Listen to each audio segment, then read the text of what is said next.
This episode is brought to you by Indeed. When your computer breaks, you don't wait for it to magically start working again. You fix the problem. So why wait to hire the people your company desperately needs? Use Indeed's sponsored jobs to hire top talent fast. And even better, you only pay for results. There's no need to wait. Speed up your hiring with a $75 sponsored job credit at Indeed.com/podcast. Terms and conditions apply.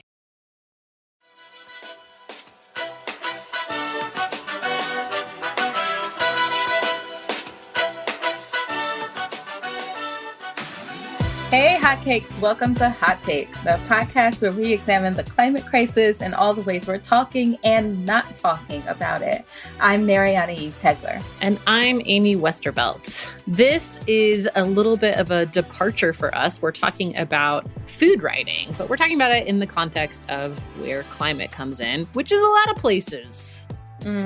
Yeah, we bought in a very special hot cake named David Tamarkin. David is the chief editor at Epicurious, and we actually met him because he was interviewing us for an article about reducing one's consumption of meat and particularly beef and how that interacts with climate action. And I was like, you know what? Why don't you come on the show? Because you're doing some interesting stuff at Epicurious and we need to talk about it. Yeah, totally. That conversation with David kind of got me off of beef altogether. I was very minimally eating it like here and there to begin with. But we had this conversation and I was like, well, I try to buy grass-fed and this and that. And he was like, yeah, like we kind of realized that is just...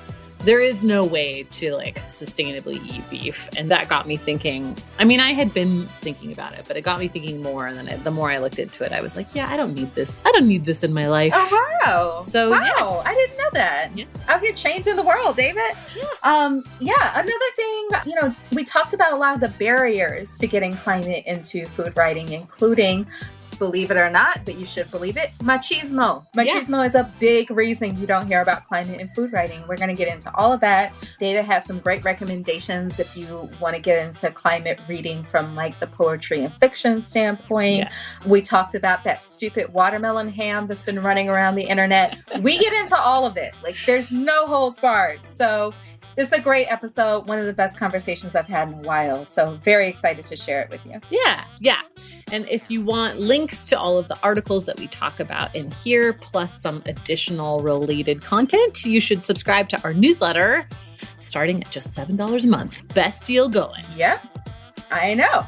We also have a free version if that's a bit much for you right now, because we totally get it. There'll be more details about how to sign up for that in our show notes and how to find it. And now it's time to talk about climate.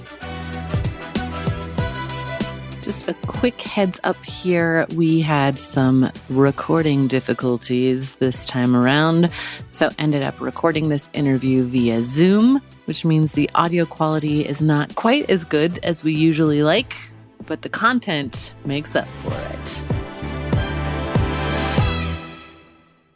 When did you first become concerned about climate change, and when did you decide to try to bring that into your work at Epicurious?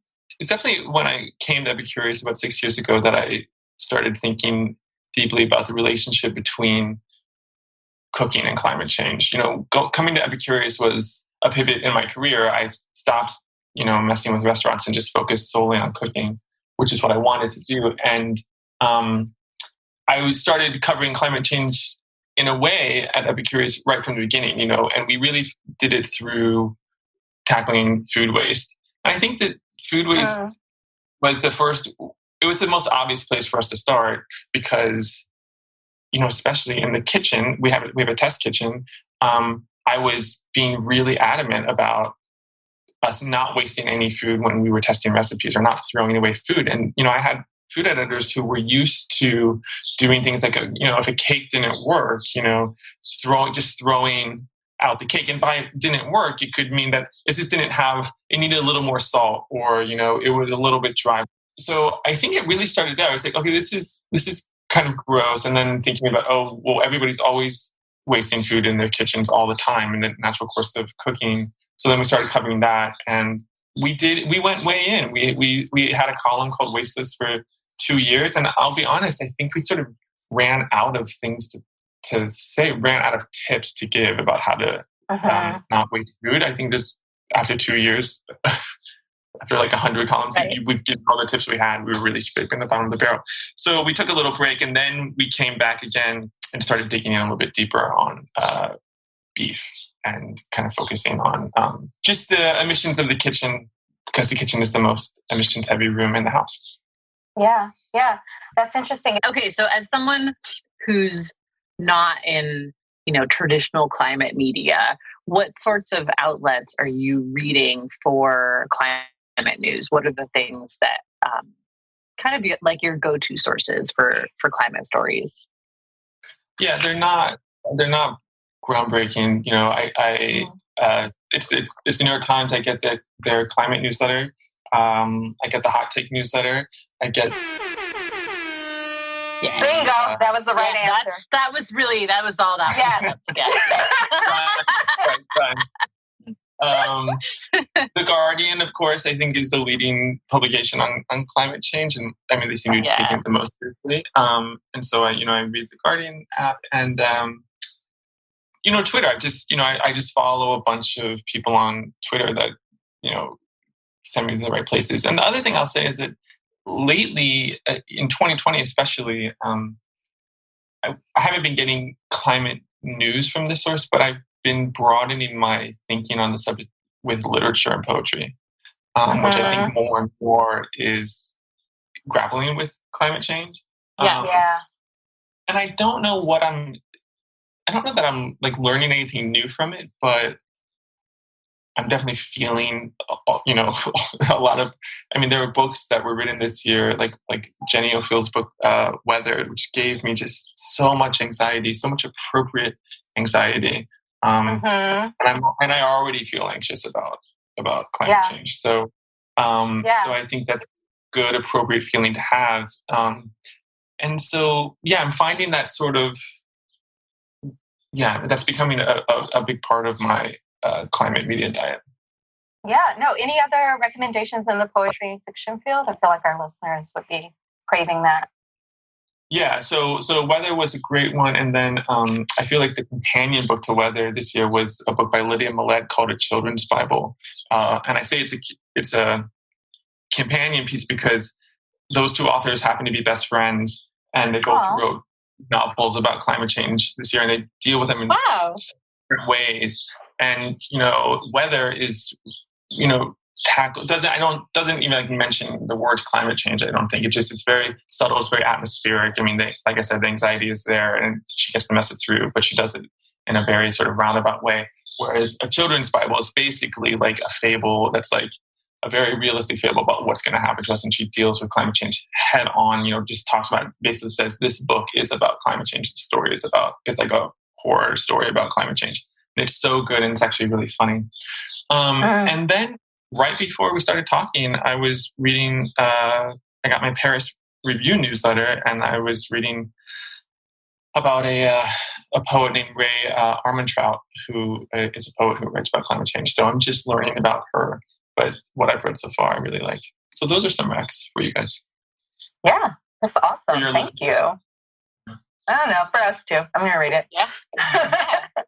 I think that's a good point, though, that like I feel like, yes, it's important to stay up on the news, but, I guess, I don't know. I feel like thinking through these kind of deeper shifts that are needed is really important. And it's hard to do that with just like reading through the climate news cycle, So, yeah. And I don't know if this happens to you guys, but, you can sort of turn off your feelings when you're reading so much news about climate change and about everything, right? I mean, you sort of, sometimes to read the paper, you just have to turn it off, otherwise you'll never get through it.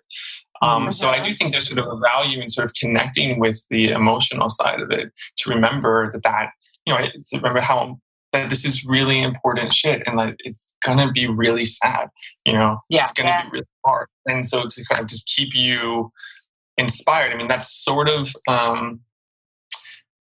in terms of motivation, I don't know if like a psychologist would say that's great motivation, like to be like make yourself sad and anxious, but it works for me. It works for me, you know? Yeah. Yeah. Yeah, I totally identify with that. Like, it's not going to feel good. And once you recognize it, like, oh, yeah, no, it's going to hurt, it's easier to go through with it. I know, like, that doesn't always make sense when I say it out loud, but in my head, it makes sense. For people who are not already engaged in this stuff in a big way, I think it can be a really good stepping stone for them. You know, I think that somebody like my mom who likes to read fiction, but, you know, is not, you know, getting any climate change newsletters and is old enough that it really doesn't, you know, matter for her. But like, you know, this could get her in, to open her eyes a little bit and, you know, be a gateway. Yeah. One of my favorite quotes about writing is from E.L. Doctorow, and they said that history books tell you what happened and novels tell you what it felt like. And it's really important to know like what this feels like. So in this episode, we're taking things like a little bit differently. We're going to talk about not so much what's been written, but what's not been written about food and climate change. Food feels like an obvious place to talk about climate change in a way that's both personal and personable, kind of like what you're saying about the novels and the fiction. And climate people also tend to be foodies. We love to eat. Like, we really do. True. And plus, all the foodies I know are at least like climate conscious or climate curious. Like, they're not new to the subject. I can see it every time that I walk into like a high-end kitchen shop, like Sur La Table or something, and there's everything in there is all about cutting your carbon footprint. There's all sorts of like beeswax wrap and silicone this or whatever. But still, food seems to be missing as a theme for most climate writing and vice versa. So we know you're trying to fix that over at Epicurious. So we thought we'd take this episode to talk through some of those barriers and how we get climate in the right way.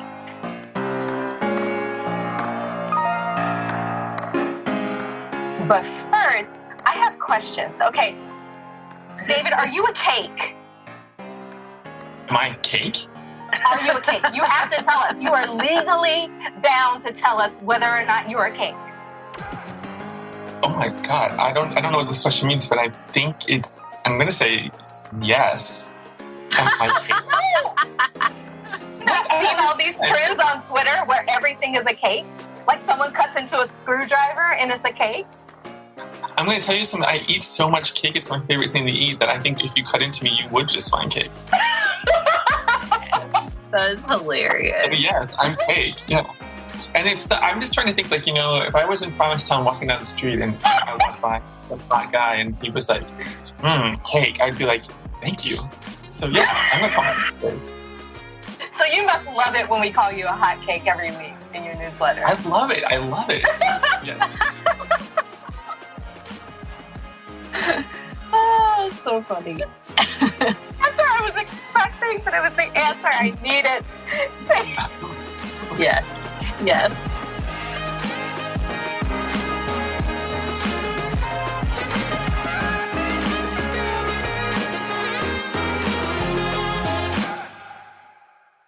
so one of the first things we wanted to talk about as far as like the barriers of getting climate into food writing is food writing at most major outlets is doused in whiteness and privilege, and I feel like it's deeply intertwined with endless travel, which in and of itself is intertwined with whiteness and privilege. And there seems to be heavy judgment for people who don't travel as much as somehow provincial. And I feel like a lot of this kind of came up in the recent media meltdown. All the food shows are always about travel, and like there's no interrogation really of like the level of privilege it takes to travel like that. There's also no interrogation of how your carbon output as you're traveling like that. Thirdly, there's no implications of like what is climate doing in the places where you're traveling to. Right. So that's a good point. Yeah. It drives me crazy. I think we got a question about this in the hot take inbox of like, I'm a travel writer. How do I write about climate? I'm like, how do you not? Yeah. Like it's not just your output, your emissions as you're on the plane. It's also like what's happening once you land. Like if you're traveling to, I don't know, Italy, which is where it seems like everybody wants to go, there's definitely climate change impacts there. There's a refugee crisis that's being, exacerbated by climate change. How are you not talking about that when you write about it? Right. Yeah, that's interesting. I hadn't thought about I'd thought about like the travel in terms of, the carbon footprint of travel in general, but not that it should be pretty easy to sort of weave in the impacts that you're seeing. Even like if it's still focused very much on ingredients, you could do that. Yeah, right? Yeah. We're definitely going to talk about the ingredient part. Mm-hmm. I think that the ingredient part is really important, and especially thinking about what I do in the cooking space. I mean, I think that the travel aspect has a trickle down effect in food media and lifestyle media. I feel like, kind of starts with travel, and then you're like in when you get to my space, the cooking space, you're bringing that home. And how are you bringing that home? A lot of times you are flying ingredients, from say Italy, to New York. And what I've been thinking about a lot lately is what are the ethics of encouraging people to do that, and what's the climate impact of that, and how do we get people to even think about that? Because I do think there's been because of the travel stuff, because of I think that food media has done a really good job of making people think that they are entitled to get whatever they want whenever they want it, no matter how far it came from, no matter what season it is. And I think a lot of it starts, I think you're pointing out something really important, Mary, that it sort of starts with this travel thing, because that's where the inspiration is. And of course, people who have the money and privilege can go to the source. But what they're really doing is they're bringing it back to you. And so if you aren't in that space of, you can't go to Italy or, Japan, or whatever it is, the next best thing, or maybe the third best thing you can do is kind of bring that home to you. There's still a climate impact there. Ingredients are privileged too. There's a ton of whiteness and privilege in the ingredient list in a recipe. And I think it starts with the travel thing that you're pointing out. Yeah. What's also wild is that, tomatoes aren't native to Italy. They're native to South America. So it all kind of comes back to to colonialism. Really. Right. Yeah. So we just are looking through everything through this white lens. We don't even think about a tomato until it's in Europe, until it's in white Europe. That's insane. Yeah.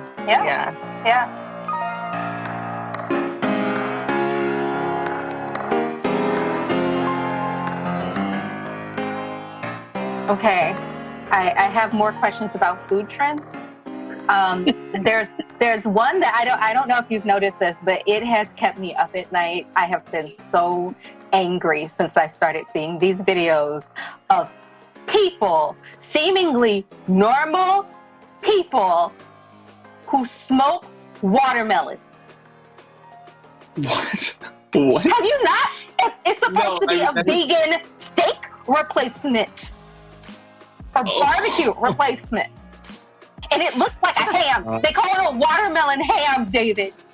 Okay, so so you're seem to be deep into vegan YouTube, which I understand is a really complicated space that I'm not in. I didn't go looking for this. It was on Twitter. It was circulating on Twitter. Oh my God. It is I've never seen it. I don't condone it necessarily. I think lots of people are putting smoke in lots of places where I don't want it. I won't say where. People who like smoke go for it. Get your smoky flavors. But me, I don't want it in my food. I don't want it in my chocolate. I don't want it. I kind of don't want it most places. I don't want it in my atmosphere. Yeah. I don't want watermelon ham in my atmosphere. Would you both mind checking the chat quickly? Oh, God. This is a process that takes days. Ew! Wow.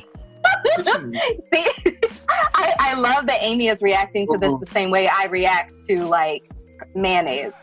But we'll get to that. It's disgusting, right? Yeah. Okay.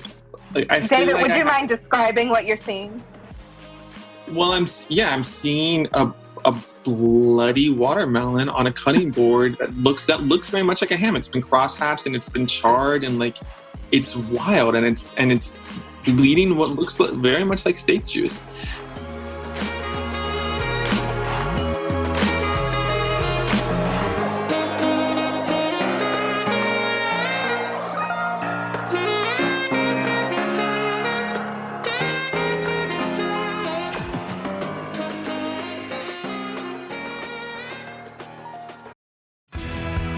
You know that feeling when someone shows up for you just when you need it most? That's what Uber is all about. Not just a ride or dinner at your door. It's how Uber helps you show up for the moments that matter. Because showing up can turn a tough day around or make a good one even better. Whatever it is, big or small, Uber is on the way. So you can be on yours. Uber, on our way. This episode is brought to you by Nespresso and Samra Origins by The Weekend Coffee Collection. Introducing Samra Origins. My collaboration with Nespresso is a connection to my roots, to my mother, Samra. Coffee that hits the right notes. It transports you. Crafted with unique notes and bold, soaring flavors. Experience a taste that moves you. Nespresso and Samra Origins. Discover more at Nespresso.com. I feel like nobody in either food writing or climate writing has really figured out how to talk about well, and that is climate and eating meat. It's an uncomfortable subject, and I know that that is something that you're really trying to bridge the gap on at Epicurious. In fact, how we met, you reached out to me and Amy to interview us for a story on this, but I thought we could start by reading a story that you wrote in, I believe it was January, about this kind of topic. Sure. The article is entitled "Every Question About Sustainable Cooking Answered by a Climate Change Expert." And to give you just a little bit of context about this, every year at Epicurious for the past 5 years, we've done a January challenge called Cook 90, where the challenge is that you cook 90 meals in January. So that's 3 meals a day, almost every day you get 3 breaks. And we did that because we know that in January people are feeling inspired to take on a challenge regarding their eating habits. We're not interested in telling people what to eat, and we're not interested in diets or telling people they need to lose weight. But I am interested in getting more people to cook, because I think cooking is a healthy behavior overall, mind, body, planet, a wallet too, a healthy for your wallet. So anyway, so we've done this for 5 years, and I've been the face of it. And we did a book last year. Anyway, so this year we really focused it on sustainable cooking. So this was an introduction to the Cook 90 meal plan. When the Epicurious team and I were putting together plans for this year's Cook 90, we knew that we wanted to add an environmental layer to the challenge. In a year when we saw climate-related devastation in Brazil, California, Australia, and too many other places to count, deciding to encourage people to eat sustainably was a no-brainer. Then came the more difficult part, defining just what exactly sustainable eating is. It's well established that vegan diets have the smallest carbon footprint. It is equally established that when you tell people to eat vegan, they simply do not do it.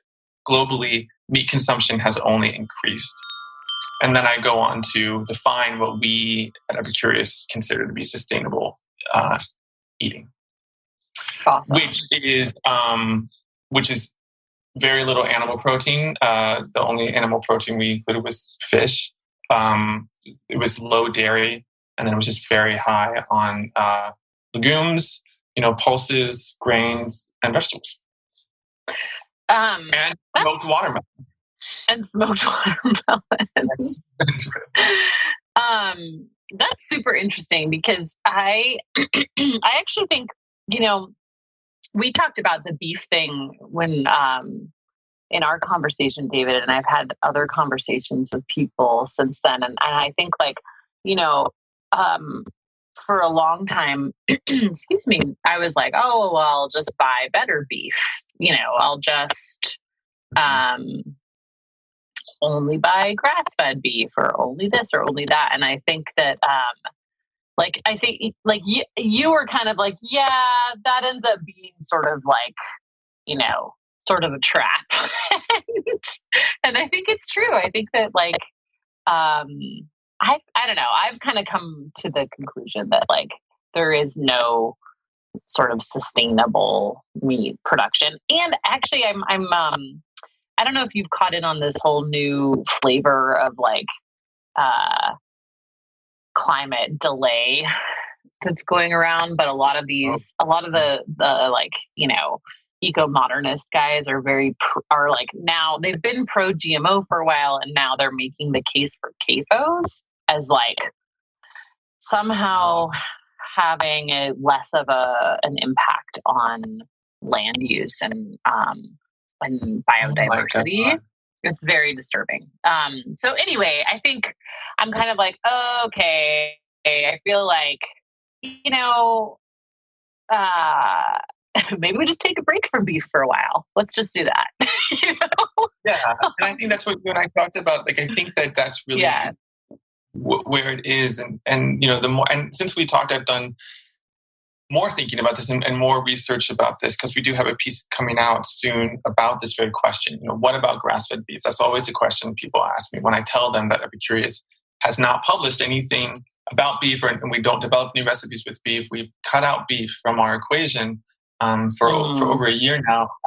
The question is, well, what about grass-fed? So, and, you know, the more that you understand about, you know, how a cow is problematic, you understand that it's really not about what they eat at all. It's like, it doesn't matter if they're on grass or if they're in a CAFO, which, I mean, and to be clear, yes, please, like, try not to get it from, you know, a place that has the cows locked up like that. It was just so, I'm not even necessarily like an animal rights person, but it's just so disgusting and so cruel and just gross in every way. But there's just no getting around it. And I don't want to get off beef, but I will just say that, you know, when you start thinking about this, you really get to a place of, well, then what about dairy? Because that's the next question too. And I'm really in a spot right now where I'm thinking, is there any sustainable way to do cheese? Like, is there any? I mean, it's so, and that's a real problem for me, because, you know, as someone who does not eat a lot of meat, I'm getting a lot of protein from my cheese, you know, and a lot of pleasure from my cheese and my yogurt. You know, it's painful, but that is slowly where I'm heading. Like, I just can't. The more you learn about it, the more you can't really pretend that one is better than the other.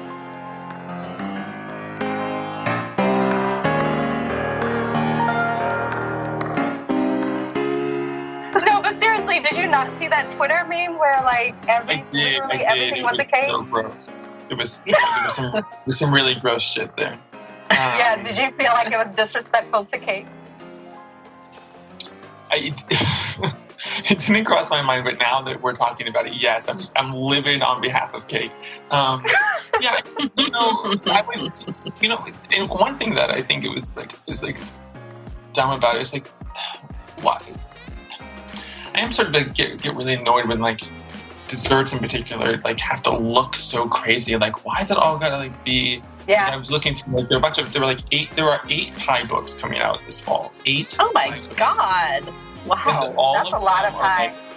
I know, it's a lot of pie, and people are intimidated by pie anyway. And these books are a lot of them are about how to make your pies look like all technicolored, or they've got all these swirls on these fancy crust. I'm like, I don't need all that, and I don't think that's going to inspire anybody to bake. Because no matter what they do, it's not going to look like that. It's going to look so bad. Wow. So yeah, I'm just kind of like, I don't want people. I want people to just make a straight up cake, and, you know. Right. As a cake American, you know, just leave the cakes alone. That's right. Just leave us alone, I guess I should say, because I'm talking about people, I guess.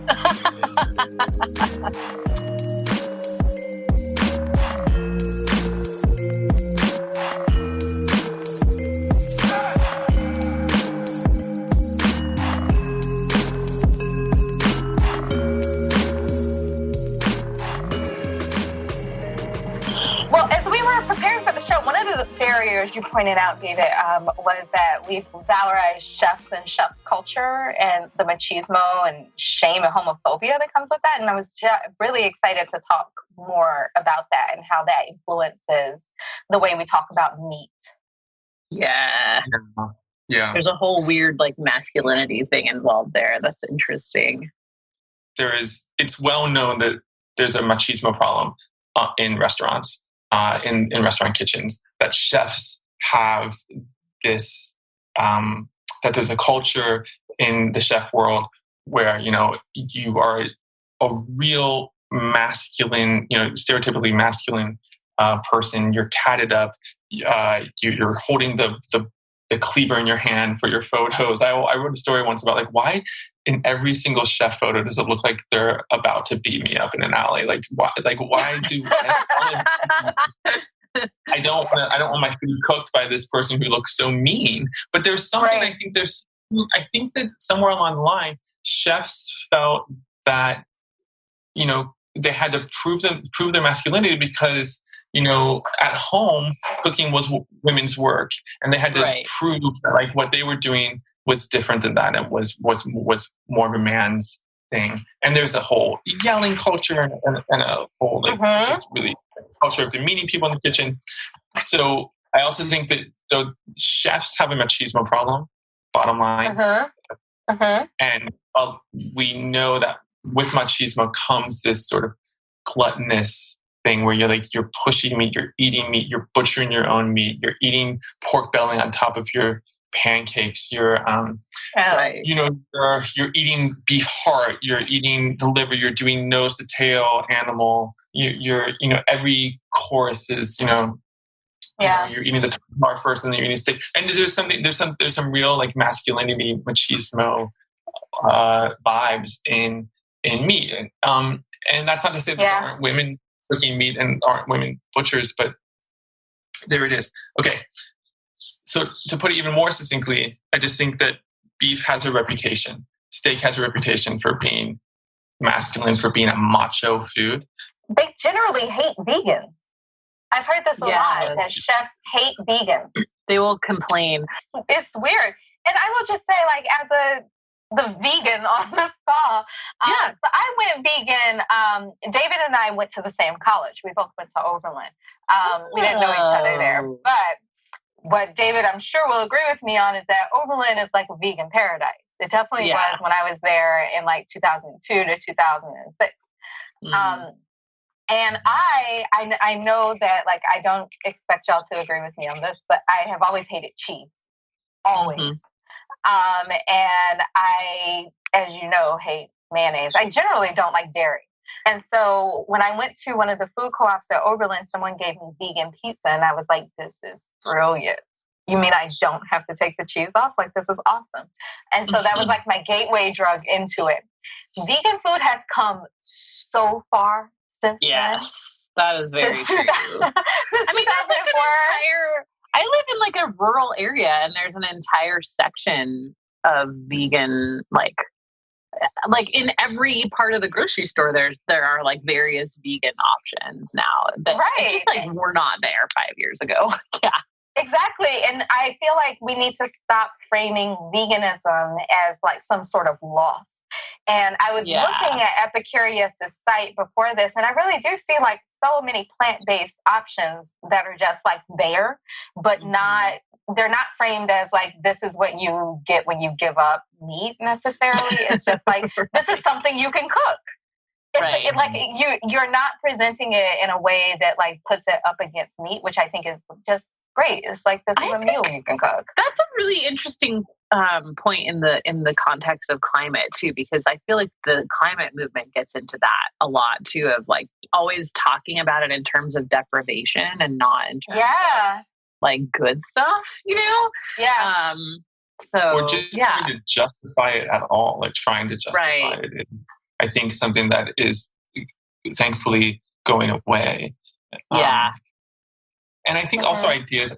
I think Atkins had a lot to do with this, the Atkins diet, because I think everybody got so protein obsessed and felt like you had to have an animal protein on the plate to make it, worthy of eating for a meal. And I think that thankfully is going out the window too, and that's helping, kind of broaden what we put out there in terms of a recipe, because we have rules for the recipes we put out. We have rules for how long the ingredient list should be, and and feeling like it has to be a complete meal.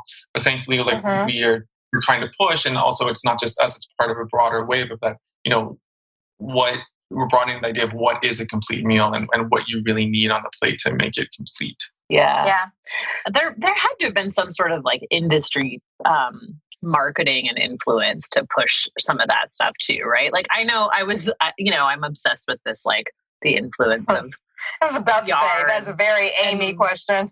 And marketing. But like, I know, for example, one of the guys that I looked into who had helped the oil industry brand itself also introduced the idea of meat as a necessary breakfast food. So like, he came up with this whole idea I think it was like in the 40s of the new like American breakfast was bacon and eggs. And like before that, everybody was eating like toast or cereal for breakfast. Yeah. And so, there are these ways that like I don't know. I feel like there's almost always some, capitalist reason that something has become a trend. It's almost never that like people just happen to discover it and like it, Right. So, right. I mean, the marketing of milk is something that makes you strong. That's directly related to like this, to basically the cow. If we're consuming the cow, that we're gaining strength. That idea is really ingrained that it's good for you. It's going to make you, and this is where the masculinity thing comes in. It's going to make you more of a man. It's more of a manly food. It's going to make you bigger, stronger. I mean, it's all ridiculous. Yeah. I'm sure that was intentional too, in the same way that cars were marketed as masculine. The guy that came up with the breakfast thing also came up with the idea of cars as an extension of masculinity, and he was Freud's nephew, so he was very into like all kinds of phallic imagery and ways to it's crazy. Yeah. Where I think masculinity really comes into play here is that there's a fear among men in the world of appearing weak. And I think chefs and, marketing industry, advertising industry, it's a whole, trifecta or more of influences here. But the idea is out there that if you are a vegan, if you don't eat something, that it's a weakness, and that if you and that if you do eat it, it's a strength. Like we just said, like a literal strength. Like it's going to make you stronger, but it's also just this kind of strength of character. And that's so deeply ingrained in modern. Men still have that idea. Modern chefs still have the idea, and there are plenty of. And when I actually don't want to gender this. What I'm talking about are like this kind of bro mentality, and there are plenty of women who have this bro mentality too. There are plenty of women who are total bros. A lot of them work at Condé Nast. Girl boss. Yes, totally. When I say bro mentality, I'm really using that in a pejorative way and thinking of somebody who is just sort of like got these sort of machismo ideas about the world. It's a domination mentality. Domination thing, and it's gonna be like if you're not eating, you're concerned about a little cow that's weak, like get out of my restaurant type thing. Like David Chang used to do at his restaurant, at his first restaurant. People they remember that because now it's trendy for chefs to be on vegetables, but that is very real. That is there, I think. And when you tell someone that you don't eat beef, I'm sure, Mary, this happens to you. I'd be curious to know like what people say to you. I remember. Yeah, I think a lot of people are thinking that I'm like bougie or that I'm demanding or high maintenance. They also seem to assume I'm judging them. And the thing is, like, I don't care what you eat. Like, I really don't. You can, as long as it doesn't have eyes and it's not mayonnaise, I don't care. Like, they're judging me so hard. And they're judging me for judging them, but I'm not judging them. Like, you can eat whatever you want. I just will not eat what I want. And I think there's also, like, some sort of, like, oh my God, you went to that white girl school and now you came back a white girl. And then like when I go back home, sometimes I have to explain it to people that this idea that you can eat meat every single day at every single meal is extremely recent. So like while I was talking to like the generation before my mother, my grandfather's generation, I would explain like a meal that I would eat. And it was like, it would be beans, greens, and cornbread. And they'd be like, oh, yeah, that's what we used to eat. Mm-hmm. Yeah. There's a tradition in the African American community to season your vegetables with meat, and that's a holdover from when people didn't have meat very much. Right. So to spread it out among a lot of people so that they could get the protein that you needed, you would put it in your vegetables and let it flavor it, and then you could like spread it out. But we've kept that tradition even as people have more access to meat, and so it's just sort of like you hold on to it. And also Black people have only been able to afford these types of foods for a very short period of time. So it's kind of like feast or famine type of thing. Right. So I get some of that. And probably some people think I'm a punk too. Which is another word with a nasty history. So yeah, I've been thinking about this recently because I just read this book called The Jemima Code, which is all about Black cookbooks and the history of the Black cookbook publishing, the cookbook industry as a. Can I talk? Yeah. I've just been thinking about this recently because I've read the book The Jemima Code, which is all about Black cookbooks, and there is a serious erasure of people in the 70s. Black people writing cookbooks that are writing about the health trends that we are only getting around to now, that they were first. I mean, there's a deep history of Black veganism. There's a deep history of Black vegetarianism that we just completely erase. And so it's really interesting for me to hear you, Mary, say that, like, people think, oh, you went to this, white, and obviously we went to the white school together, and that's true. Yeah. This bougie white school and came back. That's so... That there's some serious erasure or just ignorance there in that assumption. That's so interesting. It's more like forgetfulness. I think it's actually like forgetfulness of painful memories of and having to do without. Yeah. In the case of like. Mm-hmm.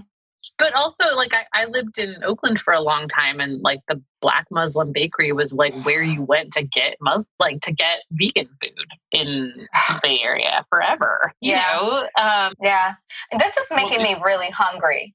The bougie part is really interesting to me because, and the judgment part, because as the site director of a site that will someday soon announce, can I come out of the closet about not fucking with beef anymore.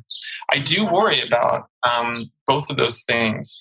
I do worry that people will be judged, and I kind of grapple with the question, like, am I judging them? Like, am I turning the site into something that is judging people for eating beef? I kind of am judging people, and I kind of think that maybe I want to kind of veer towards like the coming out about our position on beef is supposed to make people uncomfortable. It is supposed to send a message to other food media, and I think it's very cool that you guys are doing that. And that is a big ballsy move in the food writing space.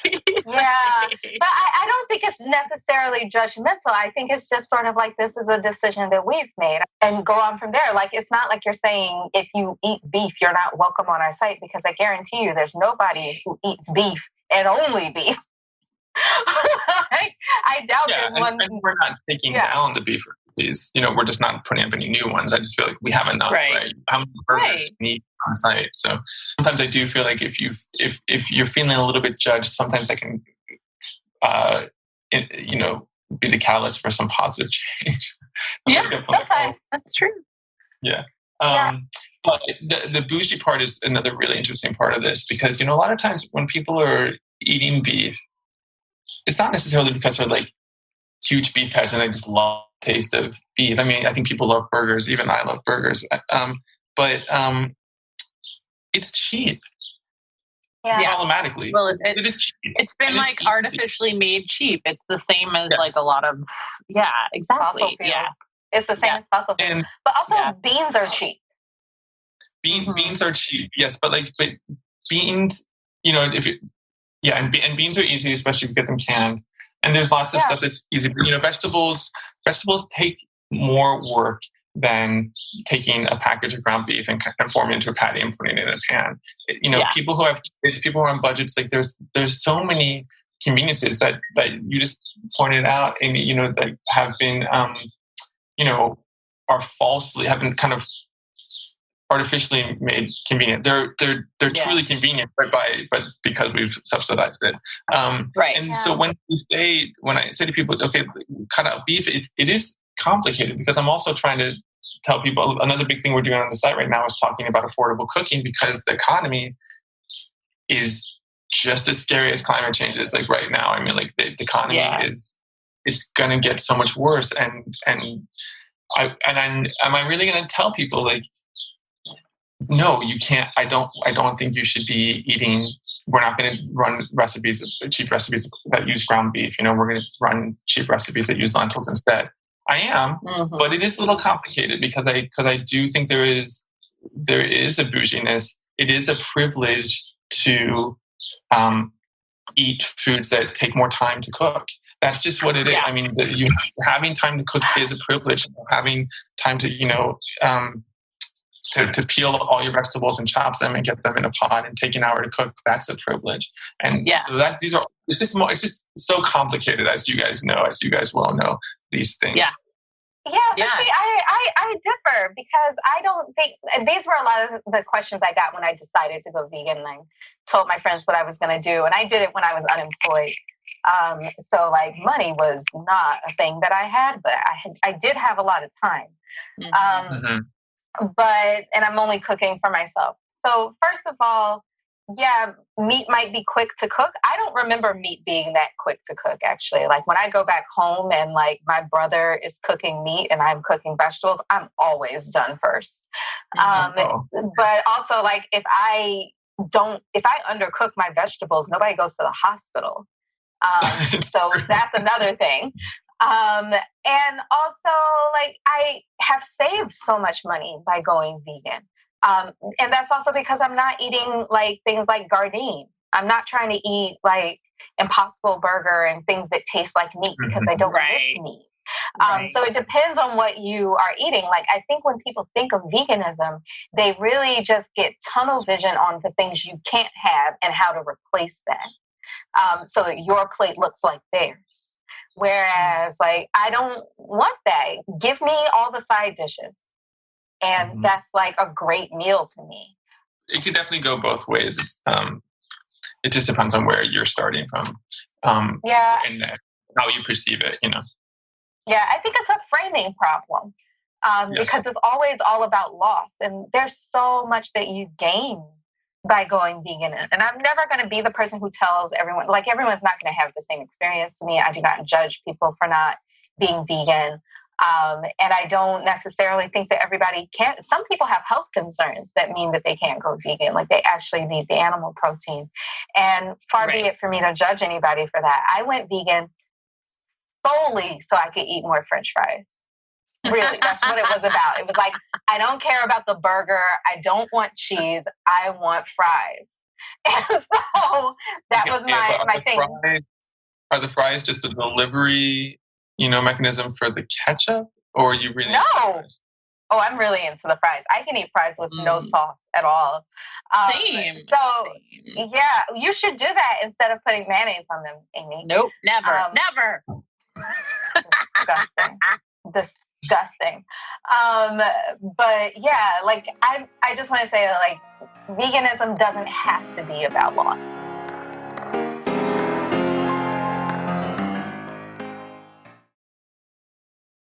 So I've got more food trend questions while we're talking about this expansion of vegan types of food. What's the weirdest milk that y'all have seen out there?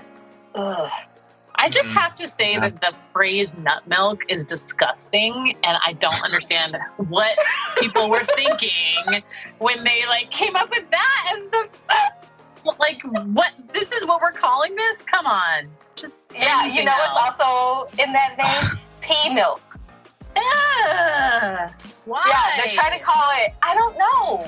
don't know. Who looked at some peas and said, you know what? I bet I can milk it. Also, and who looked at the resulting substance and said, you know what's going to make people buy this? Let's call it pea milk. Why? And that was my answer, by the way, for the worst milk out there. It's pea milk? Have you tried it? I probably have tried it. I don't. I think I have. And I think it was just, to me, it's with these quote milks, there's just so much oil in them. There's just so much other stuff that's in them. And to me, that's the really gross part. What they have to put in there to kind of create a texture and to keep things, from separating and stuff. So to me, it tasted just a lot like every other milk, other dairy milk. Yeah, fair enough.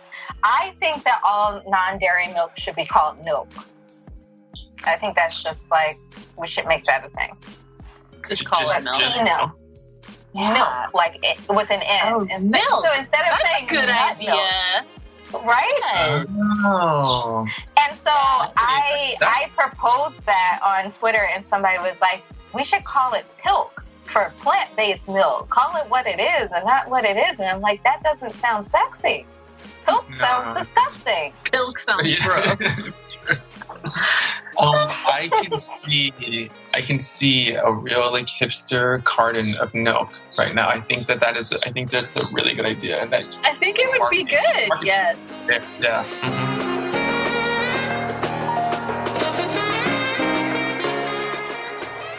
So another thing we wanted to talk about is as food writing and media kind of presents itself as escapism, and how that's just simply not possible. On a show we did recently with Kate Aronoff, we talked about the Great British Baking Show, and how that's just such great escapism. And I told her the story about how I put it on to try to escape my thoughts about climate change and the aftermath of the 2018 IPCC report. And then, they're baking in the tent. It's like the great bake-off of the Great British Baking Show. And it was too hot in the tent for them to bake.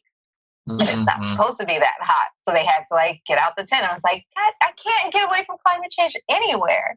Yeah. So, I think we need to get away from that sort of expectation.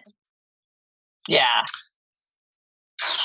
Yeah. I mean, right. It's and I think that's a big problem with food writing, and probably all lifestyle writing, is that it just was, a lot of it was just never supposed to be rooted in reality, right? It was always supposed to just kind of be aspirational.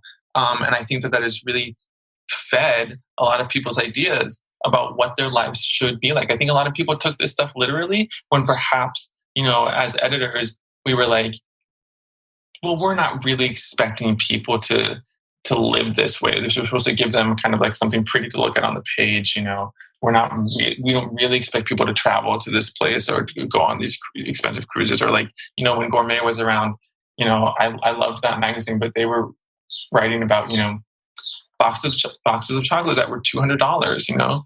How many of the editors were really this is just, we're kind of writing about this as a sort of heads up, this exists. We don't really expect many of our readers to buy it.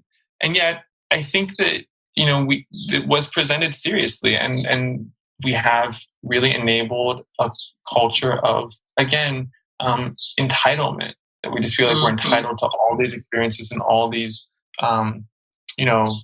products. And I think, and like you, Mary, I see climate everywhere in it. I see it everywhere. When I think about what's in my fridge, or where, the chili oil obsession I have, if I'm getting a chili, how many bottles, different brands of chili oil do I need? And how many, they're coming from Japan, and they're coming from China, and they're coming from, Thailand, they're coming from, and why?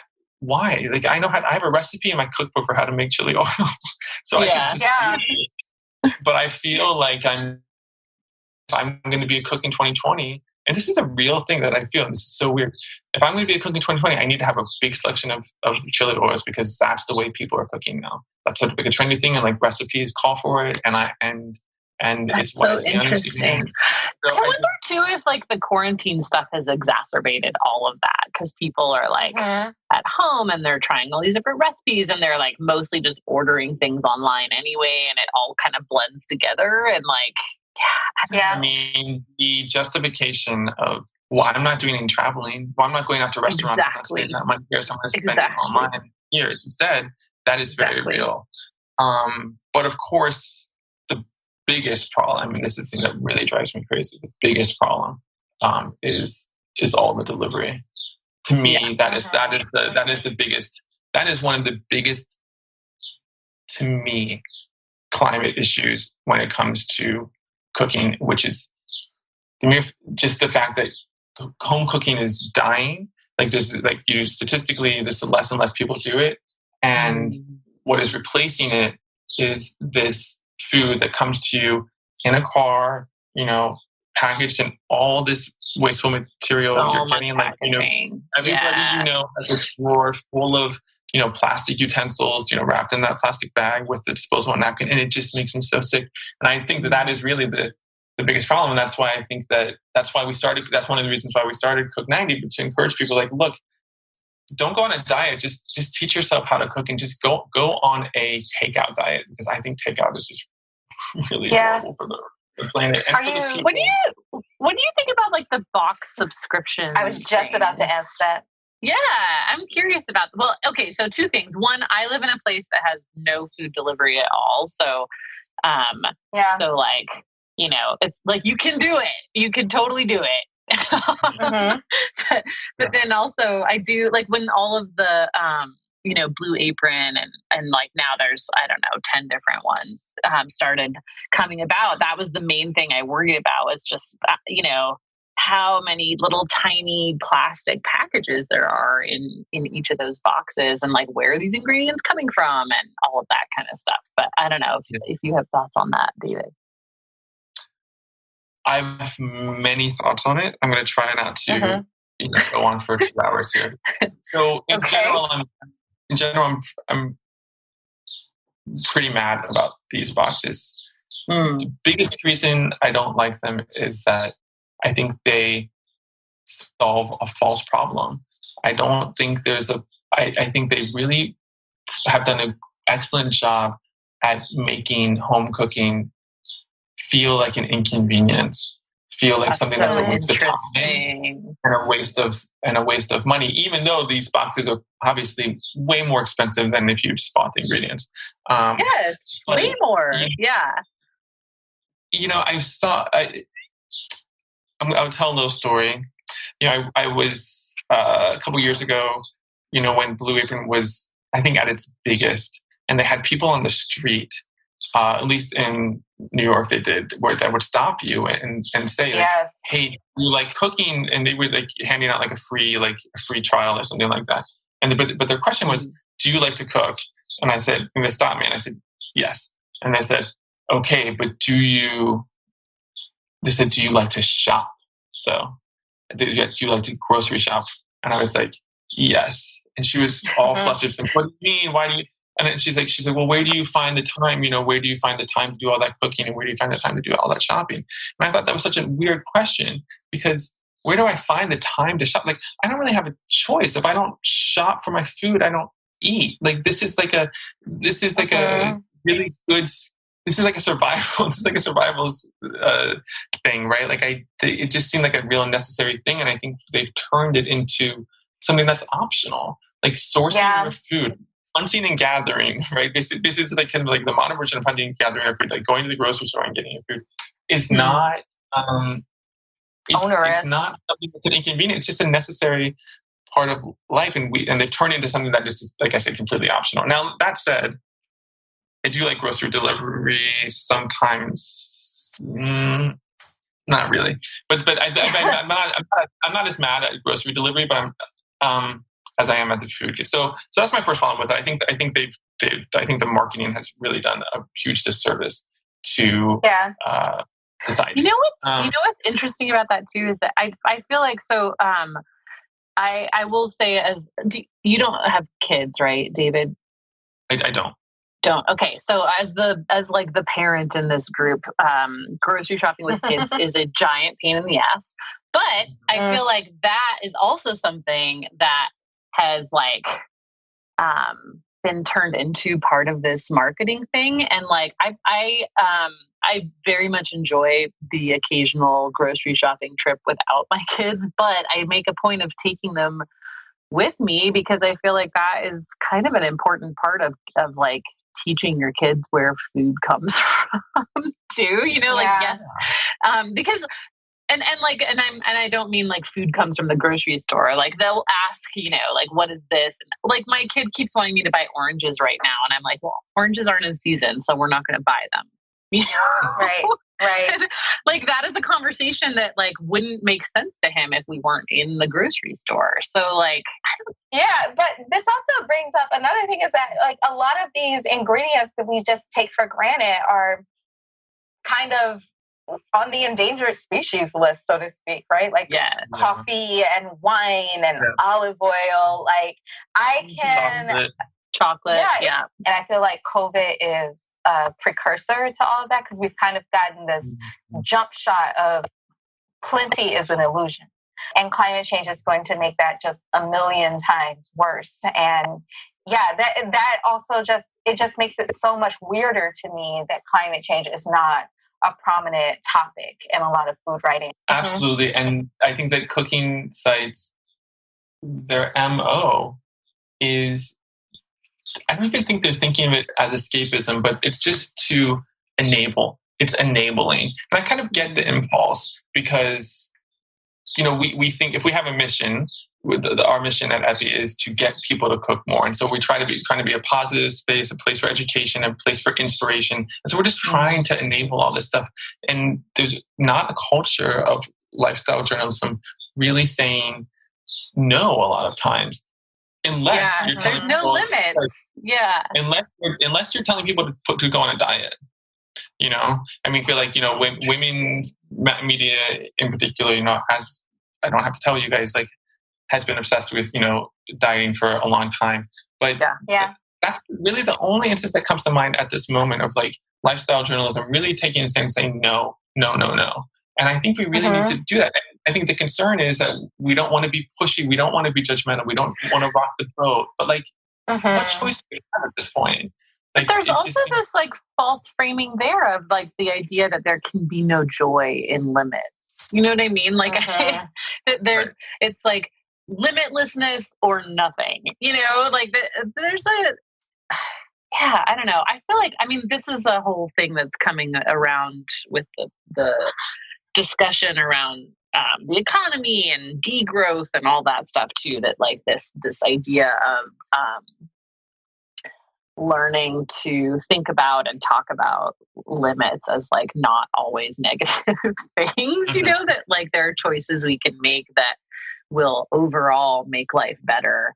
To Amy, the word that I've grappled with a lot in the past 2 years is the word austerity, because I think that word has been sort of co-opted by, Angela Merkel, and it's not. Right. And it's such a loaded word now.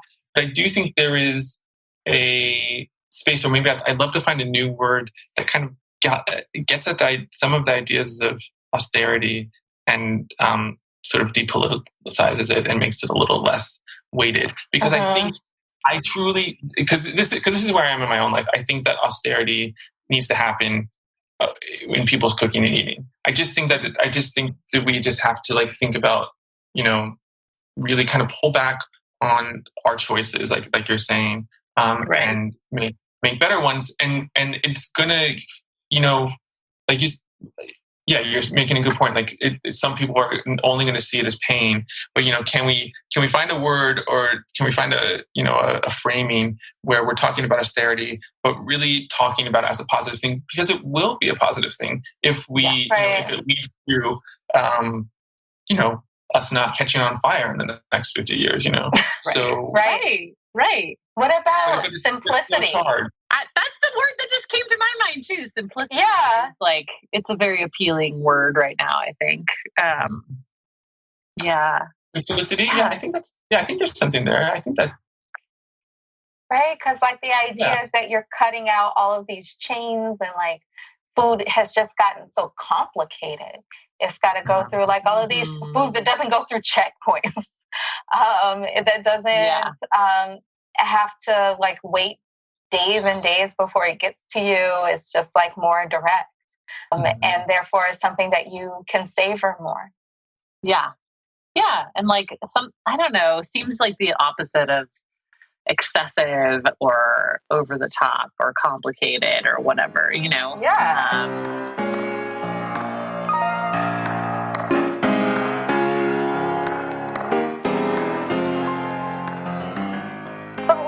We wanted to talk about is how food intersects with identity, and how much more important that is in the age of climate change.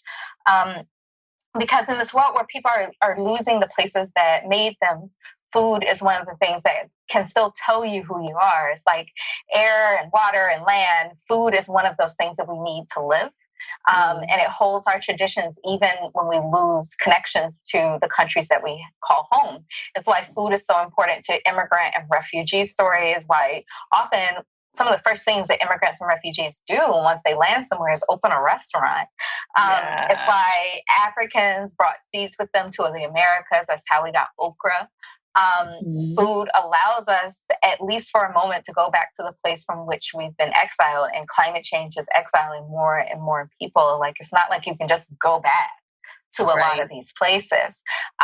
And I feel like it's time to start seeing more food essays where people talk about how the food influences their identity, that also weaves in climate change. I feel like that's going to start happening. And I feel like I've seen a lot of stories where I was just like, surprised it didn't come up, and surprised that the editor didn't say, hey, how about you talk about the climate impacts there? And I've got two such examples here that I wanted to read from. One is from Food 52 and the other's from Subverse. I'll read the first one. So this is called The Chicken Curry That Put My Broken Family Back Together Again. It was in Food 52. My strongest childhood memories are not from my own childhood. They belong to my father.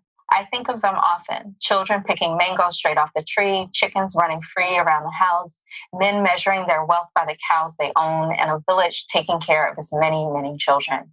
But I think of them most when I braise chicken and curry. The chicken curry itself is a recipe passed down by my father.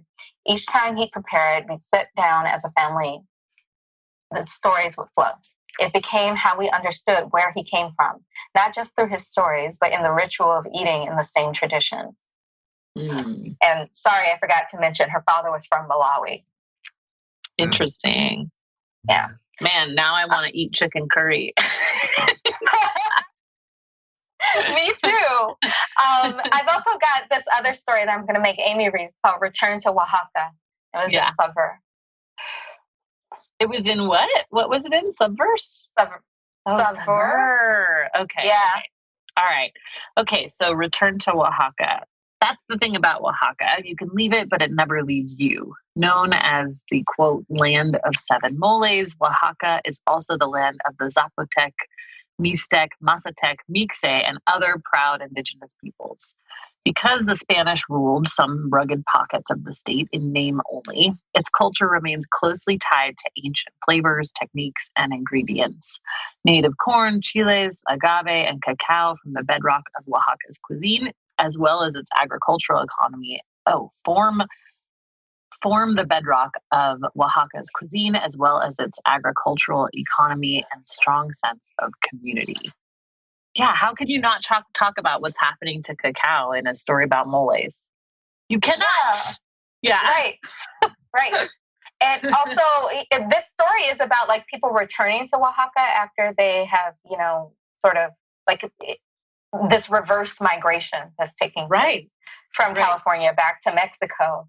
And but you got to talk about what's happening in terms of climate in Oaxaca, because it's not untouched, right? Like it feels like, when I'm watching a regular TV show like Insecure, for example, and they've been in LA this whole year and nobody's mentioned the wildfires, like, wait a minute, something's missing here. Yeah. I feel like we're on a path. I think what you're saying, Mary, is that we're on a path to like reading articles about, foods that just are no longer available, and, right. And these traditional foods that sustain people and also just meant something to people, and that they're going to be lost forever.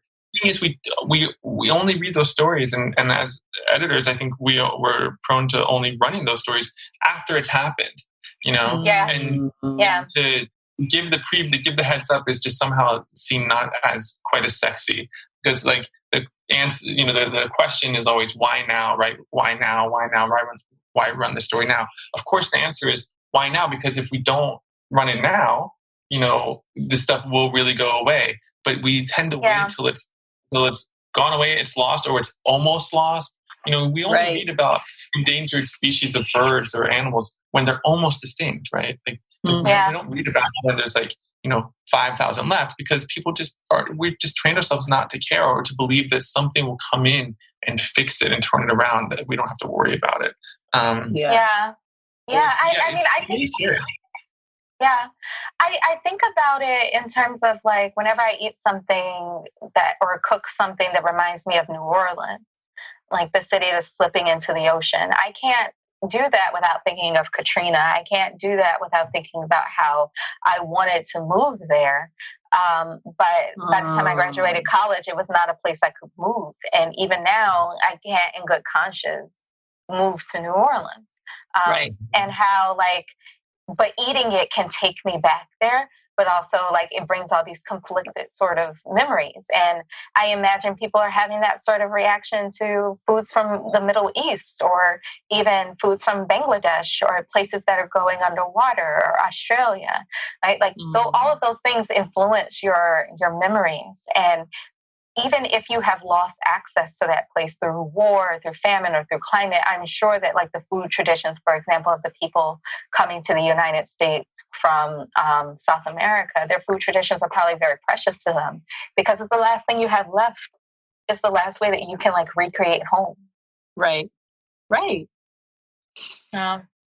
going to see, I think there's going to be a test of this in the coming year. I think what you're going to see, my prediction for cooking media, is that a lot of African cuisines are going to be trendy, because looking at the books that are coming out, looking at the food writers that are coming up, even me, I just assigned, I'm working with this writer who I love in the UK named Zoe Ojono, and she focuses on the cuisines of Ghana. And so you're going to see a lot of writing about African cooking in American cooking publications. Where are they going to talk about any of the issues that you just mentioned? Are you going to talk about extreme heat? Are you going to talk about famine? Are you going to talk about, war? Right. Yeah. And probably not. You're probably not going to see it. And I think that's a really interesting point. And actually, I'm glad we're having this conversation, because it's really interesting for me, because I'm thinking how do I do that? And part of it, when I think about this stuff for my own site, my excuse is usually, well, we don't do that. Epi doesn't do political stuff. We've never run a story about famine or war or climate change, before a couple of years ago. But again, at a certain point, you just have to, you just are not writing about reality anymore. You're writing about a fake world. You're writing about a fake place where all this cooking is happening. It's kind of this imaginary world. Right. Exactly. Yeah. You know who I would love to see write more about climate, and I think he absolutely has the chops to do it, is Michael Twitty. He wrote, I think his book is called Kosher Soul. His book is called The Cooking Gene. But The Cooking Gene, that's his Twitter handle, is Kosher Soul. He is a fantastic, just amazing writer. Highly recommend looking into some of his work. Because I've seen him write things that kind of go up to the line of climate. Like he did this thing where he picked cotton for a whole day. And then he wrote this gorgeous essay about it. And at the end, he had to stop early because Hurricane Sandy came to town. And so like, boom, there's a climate change cameo right there. Right. He's also done these things where he like tours Africa and tours the cuisines. And so there's like that reunion between an African American and Africa, but also like, what are the climate impacts you're seeing on the ground and how is that impacting whether or not people can access food at all? Like there's definitely all of these droughts going on over there. There's wars breaking out because Lake Chad is drying up. So there's just such a huge story to tell. And like, I don't know, maybe somebody should get me and Michael Twitty in a room and we should do a book together. I don't know, maybe. That would be good.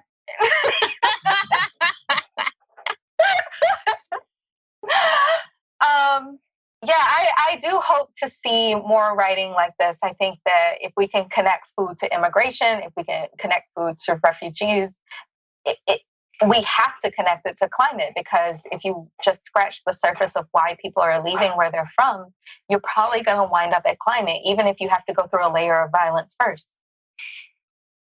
Yeah, but where do you think you're going to see those stories? So, I mean, I could see those stories happening in the New York Times. I could see it happening in like a site called the New Food Economy. I don't know if you guys know that site. Oh yeah, I love that site. Yeah, Civil Eats or something like that. But again, yeah, I just think I think it has to happen on Food 52, on Bon Appetit, on Epicurious, on the kitchen, wherever it is, and that's just going to take a huge shift. And I'm going to tell you something: the readers, at least my readers, Epicurious, they are going to be mad. They're because they're like, I come here to get away from reality. Yes. So many times, whenever we write something like this, we put it out in a newsletter, or especially on Instagram where people like to comment, the comment is always stick to food. And that really gets at the crux of this, right? Like the idea that sticking to food means never thinking about any other issue except for like, how do you cook the thing, or how does it taste? That's so interesting. But at the same time, we get that same thing in environmentalism, where it's like stick to climate and not talk about race, not talk about racism, like not talk about sexism. And the reality is that if you're not talking about all of these connections, you're not talking about it. And that's what it comes down to. And so the climate movement has had to have that moment where I think we've generally, not everyone, but generally it's agreed upon. And this happened very quickly. This happened within just the past 2 years, where it's the dominant train of thought, it seems to me, and Amy can correct me if I'm wrong, is that if you're not talking about everything, then you're not talking about anything. And so there definitely are some folks who still are in that stick to climate mode, but they are either marginalized or I've blocked the shit out of them, so I don't hear them anymore. I feel like the more progressive voices have prevailed, I think so too. And louder. I think that we can credit the youth movement with that, actually. Like, I think that they are just like, no, we're not doing that anymore. And it's cool. Yeah. But also on Food 52, I saw a lot of like coverage of like how important refugees are to food culture after the travel ban. So like, I think there's a precedent. Yeah, there is, but it's just you are going to sacrifice some of your audience, and it's a sacrifice that I know that we at Epi are totally willing to make, and willing to and actually even sometimes happy to see. When I say that, I mean that when we post something, especially in the past 2 months, when we've posted, we ran this great essay by this woman named Tara O'Brady. I reached out to Tara in February and asked her if she would write a primer on making home-style dosa for us, because I saw everyone doing sourdough bread, and I thought, well, if people are fermenting at home, if they're getting comfortable fermenting at home, they're going to want to do dosa next. I was trying to get ahead of the trend. So, I reached out to this writer we work with, and she wrote it, and she was happy to do it. And then, we kept on pushing it because we didn't want people to think that considering everything that's going on at Bon Appetit, Condé Nast, Epicurious, we didn't want it to seem like all of a sudden we rushed to get a writer of color to write something, about non-American food, even though we had assigned this, in February. So, as we grappled with how to deal with it, Tara, wrote this really great essay about what it means to be a person of color and asked to write about the cuisine of her heritage and how it's such a catch-22 because she wants to write about that food, but she also doesn't want to be pigeonholed, and it's a very nuanced piece.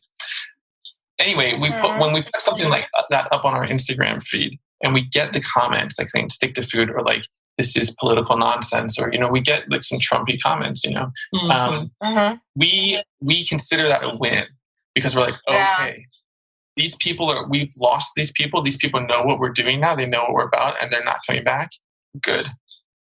Like we have to, because we have to change our audience, we have to change who we're talking to if we're going to change intrinsically who we are. And that's basically what we're talking about. We're talking about, lifestyle publications changing who they are at their core. And that's going to mean sacrificing audience. And it has to happen. And it can be pleasurable if you're into it. That's interesting too, because it's like, do you want to be a publication that is making it easy and comfortable for people to, be racist or check out of the context that we're all living in? Or, there is this kind of choice of like, do we want to enable that or not? And that's interesting. Awesome. Well, David, I appreciate you so much. I think this conversation has gone in a bunch of directions that we wouldn't normally have talked about. And I think it's super helpful. And I think that I don't know, it's cool to see so much crossover between all of these different segments of media. Exactly. Yeah, no, this has been a fantastic conversation. And I can't thank you enough for coming on. Oh, I'm really excited to be here. I'm so glad you guys invited me. It's really fun.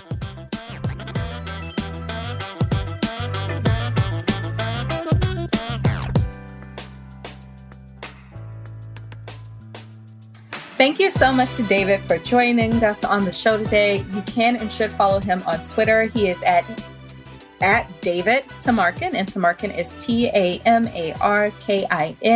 And you should keep up with his work over at Epicurious. Like we were saying in the show, there's all sorts of plant-based articles over there and just really great, interesting stuff that he's doing with food. So you should keep up with him.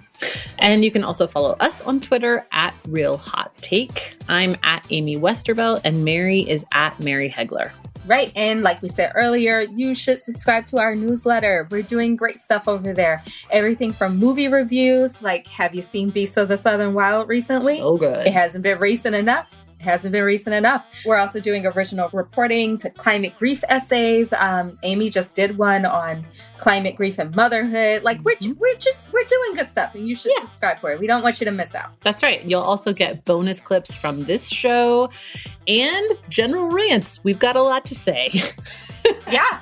And we're not saying it on Twitter anymore. You gotta pay us. So we have a premium version with all of those features, as well as that's $7 a month, as we said earlier, or $80 a year, or you can sign up for a founding membership at $210 and you get a free shirt. That's right.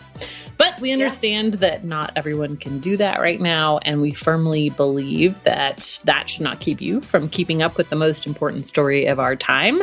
So we produce a free newsletter too that has a roundup of weekly coverage, a free feature from us, and teasers for all the good stuff in the premium newsletter. Yeah, and we have merchandise now. We've got hats, we've got shirts, we've got mugs, and we're getting even more. Pretty soon we'll be adding some new stuff to the store in terms of shirts.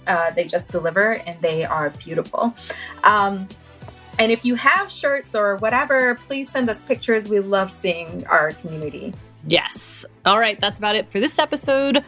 Our next episode, we're going to be talking to Indigenous rights reporter Rebecca Nagel. If you've got questions about that or want to ask Rebecca anything about her previous work, please send those to hottakes@criticalfrequency.org. Exactly. And make sure to leave us a rating or review in iTunes. It really does help us to find new listeners and helps new listeners to find us. If you have a negative review, we have a new system for that. You can send it to Brian Kahn at earther.com. That's Brian.KAHN@earther.com. That's right.